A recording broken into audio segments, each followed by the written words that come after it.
Hey guys, today I thought we'd do another pod review of an Nespresso compatible pod for the original line machines. Now we're looking today at the UESHIMA Coffee Company. You might see these bags of coffee when you're walking through the supermarket, but they also make Nespresso pods, don't they? Now it's important to note this is a Japanese coffee company, but it's not Japanese coffee. Now they do make coffee in Japan, they do grow it, but it's very rare, so it would be extremely expensive if it was Japanese coffee in here.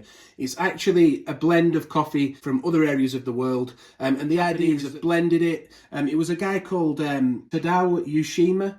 He's known as the father of coffee in Japan. His passion, he brought coffee to Japan, sold it in coffee shops, and really enlightened the Japanese as to what coffee was and the benefits of it. And he's known as the father of coffee over there. So there's two different blends. And it's got the Ristretto blend, so that's supposed to be a little bit stronger. Look, it's a strength, if we look down there we can see it's a strength 5. Fuji Mountain it's also called. And then they have the house blend, which is an espresso blend, so 40ml, that's a strength 4. But the idea with these coffees is they're both very balanced. That's the selling point of them. They should be very balanced and easy to drink. And the company itself, it is a historical one. It was created in 1933. So the house blend then is a rich roast. It says our signature blend, refined Japanese flavour, rich, balanced coffee. And it says there to pour it as a 40ml espresso, put the capsule in, lower the lever and then pour the coffee. They're pretty standard. Then we've got a Rainforest Alliance certified coffee, so it's good to mention that. The pods are recyclable as well. Yeah, let's get inside the box. Yeah, you get 10 pods in a pack, roughly about £3.50 a box at the moment, so about 35 pence a pod. It's fairly firm, lid on it, seem fairly solidly made. I'll show you at the end how they've pierced as well. So let's pour a shot of espresso, finally. Let's get some coffee poured. So yeah, we'll hit the espresso button.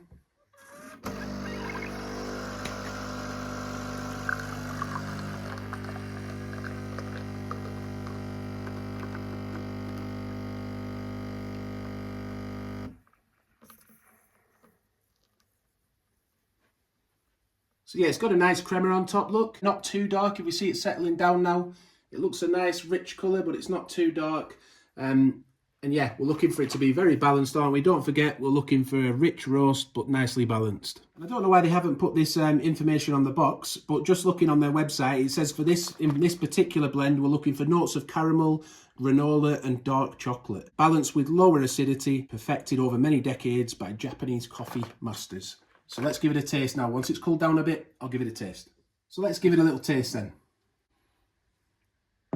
Yeah, the thing, I've had these quite a lot. I'll let you into a secret. I've had the UESHIMA pods quite a lot. I got some on offer once in a supermarket. I think they were about £1 a pack. So I picked up like 10 packs of them at the time. But yeah, it's just a nice low acidity, but it just sizzles away on your tongue. It's really, really well balanced. Both of the pods are very, very well balanced. And as espresso, it's not too harsh. It's quite delicate, but quite lively as well. I'll just have another little taste. Yeah, but there still is that dark chocolate edge. There's not much fruitiness going on, not that I can taste anyway. If you like a dark chocolate, slightly bitter edge, might be one to try. Not too much acidity, but enough to give you a little bit of sizzling on the tongue. That might be one to try. Yeah, and you get that bitterness coming from the burnt caramel as well. Yeah, overall, just very, very well balanced. And pleasant to drink. But yeah, let's try it with milk now. So it's always going to be a bit difficult to know which milk-based drink to choose, isn't it? Do we go for a cappuccino with 1 shot or a latte? I usually do a latte with 2 shots, but I think for this one, because it is quite well balanced, I'm going to try it as a flat white. I'm going to put 2 shots in. So let's get 2 shots of that going. So let's go for a flat white.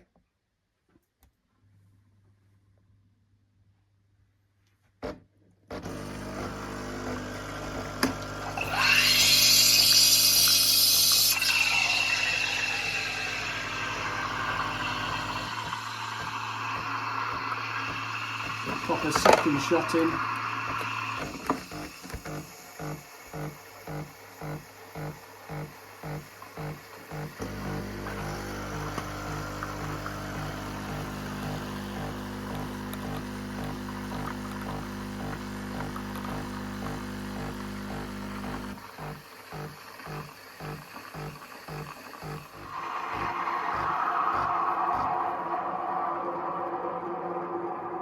So yeah, just to show you the nice crema on top, but let's pour some milk in.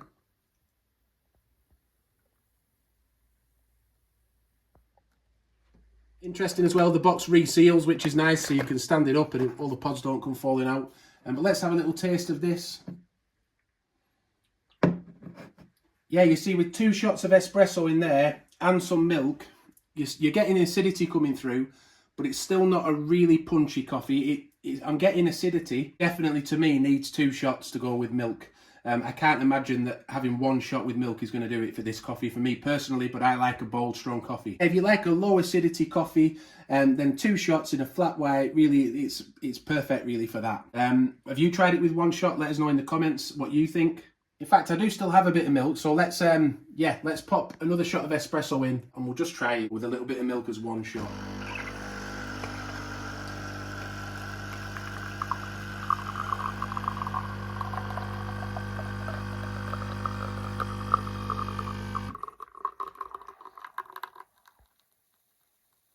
These glasses, by the way, they are the same capacity. They're a different shape, but these are the cappuccino glasses from Nespresso, the View ones. These are the Lungo glasses, but they're both 180 millilitres. In case you like the shape of one more than the other. Actually, we've got almost enough milk left to fill it. Let's have a little taste of that. Actually, to me it tastes weak, but you can still taste the coffee coming through. It's not enough, but if you like a mellow coffee, then 1 pod might actually be enough. Yeah, with 1 shot, it's a lot creamier, a lot more mellow, but you can still get a hint of coffee coming through, so you might like that.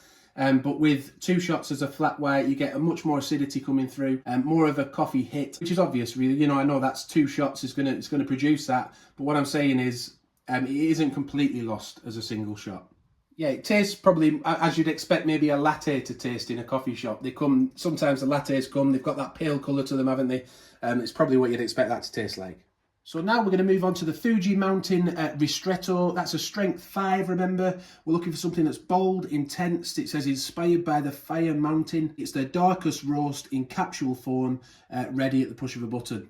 And so we're looking for deep flavours of cacao, roasted nuts, and brown sugar to combine to create a rich and indulgent and strong coffee.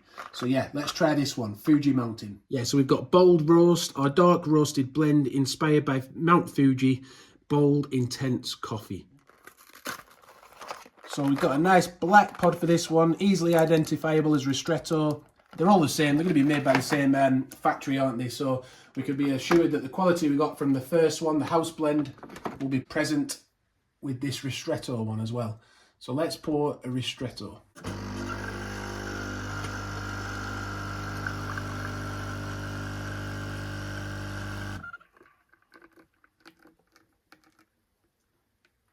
So as we see there, we've stopped a little shorter, haven't we? It's 25 millilitres instead of 40 millilitres. That's Nespresso's version of a Ristretto. Let's let it cool for a little bit and we'll have a taste. And as we can see, it's a much darker roast. It's starting to come up a lot darker than the last one, isn't it?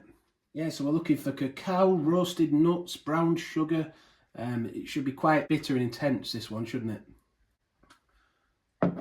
That is a very different taste to the house blend. And I actually still like it. It's that, I often call it a tang on here, but acidity that you get from the nuts, the cacao, it's really striking, really bold. But amazingly, it's still balanced. You know, I still personally find it's not overpowering. I'm going to have another little try, actually. Brown sugar as well. Yeah, when you have another little taste, you get a little bit of sweetness as well coming through. I really like that. I think maybe I poured it as an espresso the last time I had it. I'm not sure. Well, I probably just had it with milk, but it's nice trying it as a Ristretto. Really nice. Yeah, so very rich, nutty, but a little bit hint of sweetness. It is very striking. If you're not a fan of black coffee, you know that you might find it overpowering. I think it remains balanced and I like it. So let's do the same again then with the Ristretto. We'll pour a flat white with 2 shots and then we'll just try it with 1 shot to see how it tastes. But to do that, we're going to have to change the setting on the machine. If you just have a look on top, I'm just going to have to drag that coffee volume down to pretty much near the bottom so that it only pours 25 ml of coffee with each shot. So we're going to do the same again now. We're going to pour 2 shots of Ristretto into a flat white. Last time was espresso, this time though is Ristretto. So I've just set the coffee volume down on the machine a little bit, well, to the bottom, so that it only pours 2 shots of Ristretto and not espresso.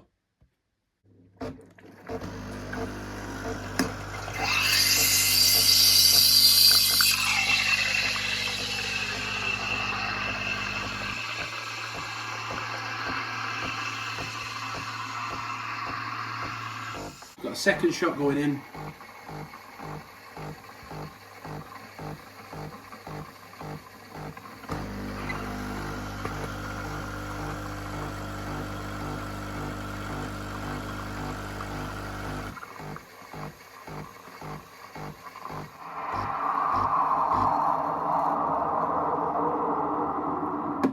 So we can see there's less coffee volume here, 2 shots of ristretto. Let's pour some milk in.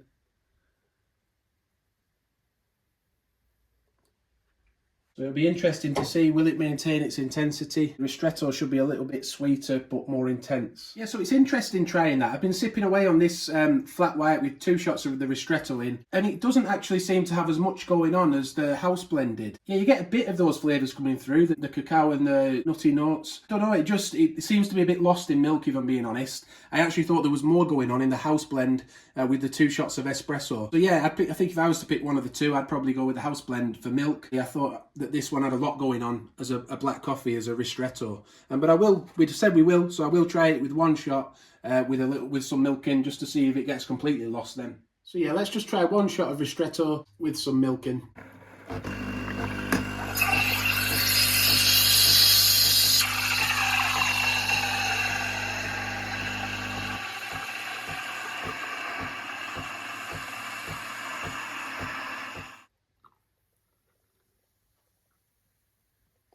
I'll stop it there because that's how much milk we had last time, isn't it? We stopped it a little bit short. I mean, it's not looking completely washed away, but let's see how it fares with 1 shot of ristretto.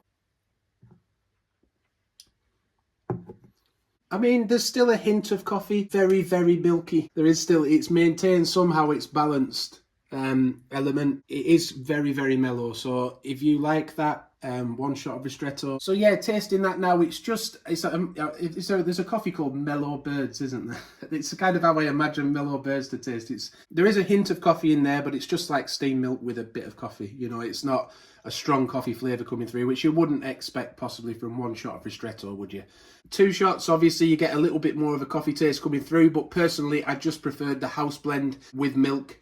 However, if you're liking a nice impactful espresso or ristretto, you know, a black coffee, then I would probably edge towards the ristretto myself. So we did say we'd show how they pierced. It looks good really. There's a few coffee grounds gone through with some extra water, but it hasn't made a horrendous mess just yet. But yeah, that's how they've pierced. So I hope you've enjoyed our look at the UESHIMA Coffee Company Nespresso Pods today, both the house blend and the ristretto. Have you tried them? Do you like them? Let us know in the comments what you think. Do hit the like button if the videos help you out, subscribe and hit the notification bell so you don't miss future videos. Thanks for watching. Love to hear your comments. Bye for now.